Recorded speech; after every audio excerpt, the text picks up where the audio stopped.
Hey guys, what's up? It's ironZinc or Felix here, and welcome to another episode of Redstone Command Blocks, Programming in Minecraft. In this episode, we're going to be taking a look at the Armorstand. And I know a lot of you will still think this is kind of easy, but this is actually where things start to get complicated and a bit on the more complicated, abstract side. So, I hope you enjoy. Before we actually get on to how to do this, first, I want to show you something amazing. Take a look at this.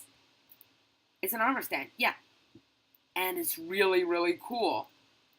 It looks like me with diamond chest plate, iron leggings, diamond boots, a bow, and a sword. However, I'm not holding my ionic iron sword. I'm holding a diamond sword.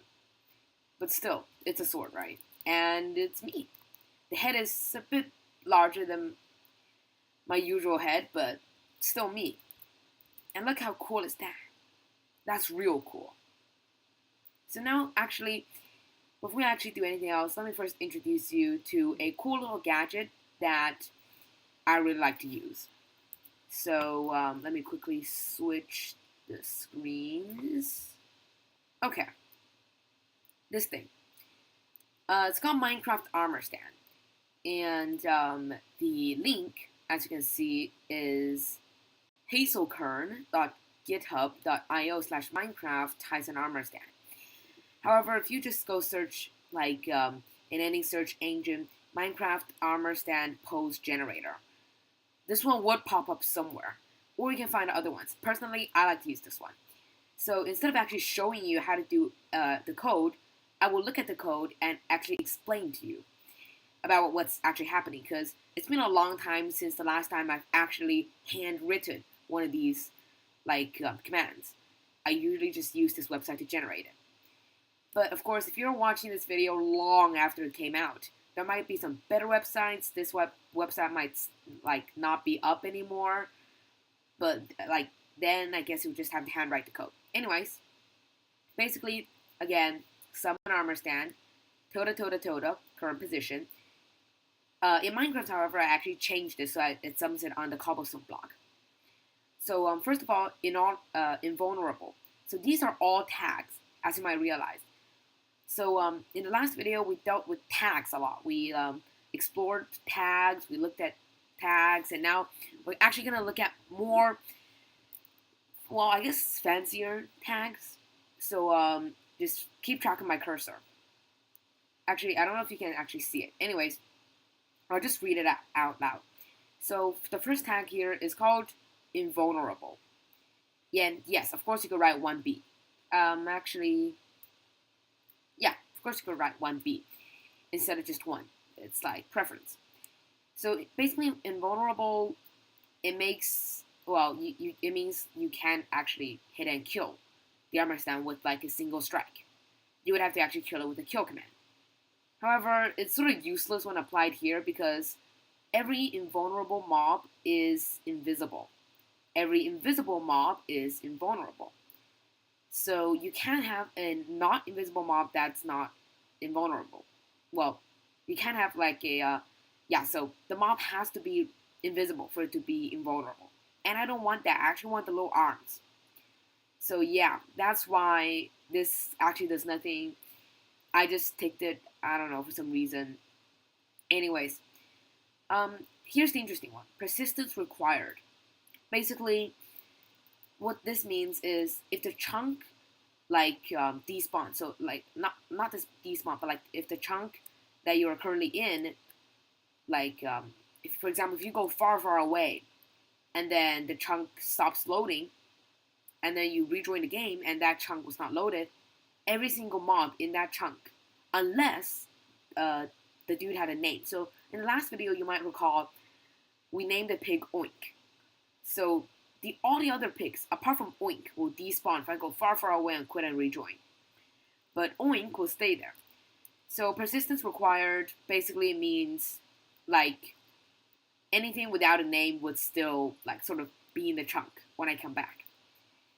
And also, basically, it also restricts the mob's movement. So the mob can't move. No base plate. The best way would be unticking this one. So actually, let me quickly hop back into Minecraft real quick. Let's see. Okay, you should be seeing Minecraft right now. So if I just type a plain, okay. So if I just type a plain summon armor stand command, you would see the armor stand has no arms. First of all, it's very plain, and it has a base plate. And if I break the blocks beneath it, it will fall, and I will let it fall. Anyways, let me quickly transition back. Okay. Okay. Anyways, the armor stand it will fall, and then because a normal armor stand don't have the no base plate thing, so it actually has the base plate, and it does have gravity, so it will fall, and it does not have arms. Yeah. So the plain armor stand is not fun at all, right? The plain armor stand is just a thing that holds armor, and I think you can actually get it in survival. But the command enhanced armor stand is an amazing thing. You can use it to make not only sculptures, but also you can also use it for many other things like placeholders, etc. That's more advanced stuff. And for the sake of this video, for the sake of this episode, we're just gonna go over the basics, the posing and stuff. So they're pretty cool.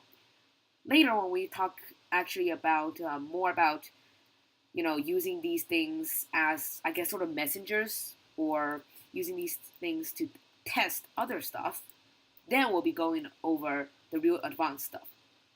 But for now, we're just gonna go over like the graphical stuff and stuff. Well, the graphical stuff and stuff. Fantastic. Anyways, we're just gonna go over like the cool fancy stuff. Okay, so let's carry on. No gravity, already said that. Show arms, yep. Rotation. So basically, I can change this rotation with this value here. And basically, it just says, so this button, it's sort of like front, I guess. This button-like thing. I don't know if it's actually a button. So I can actually rotate it. Like, I could like make it spin, I could do lots of things with it. So yeah, I could actually rotate this thing, and it will appear the same way in game.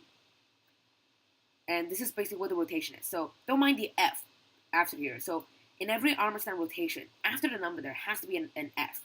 Don't ask me why there just has to be an F. Anyways, let's carry on.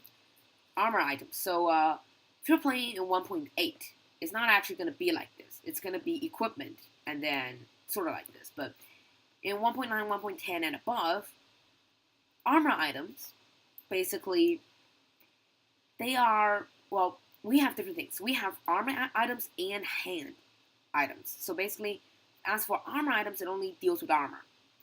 And it goes boots, legs, chest plate, and helmet.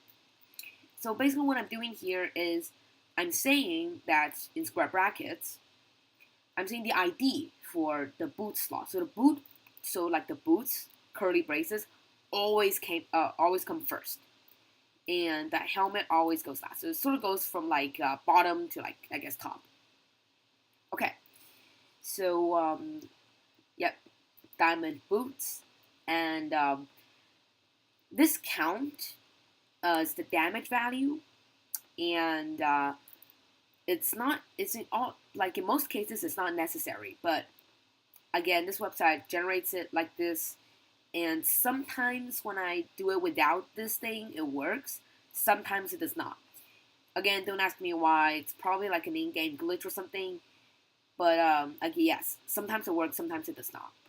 And I mostly use this website to generate rotation values and stuff. So it has this, so like I use it.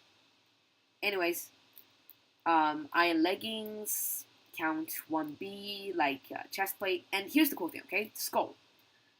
So you can make it wear a player's skull. Or you can make it wear like a sort of image. But of course you have to have the image in your like Minecraft files. Or you can make it like wear a item. So I can also make it wear a diamond block on his head. And actually, I'm going to do that right now. I'm going to do diamond block. There we go. Now let's go in. Oops. Now let's actually succeed in copy, selecting. Copy you. Transition.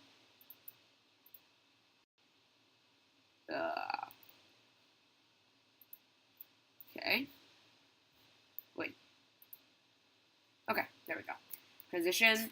Go back to Minecraft and copy this into another command block. This one will summon it right in the place where the command block is. Boop. And now it's wearing a diamond block on its head. So yeah, you could practically make it wear anything, basically. Okay. Now let us transition back and go here. Okay. Cool. So the rotation values, again, there are 3 values, and I figured you probably guess what they are for if you actually get to see it. So let's actually set everything back. Instead of reloading it, I'm just going to move all these back because I still want some of my like check marks and stuff up here. So, okay, sort of reset this. And I'll show you what each one does. So our experiment with the left leg.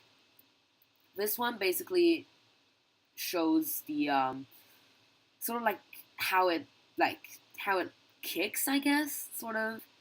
So basically it shows like this rotation.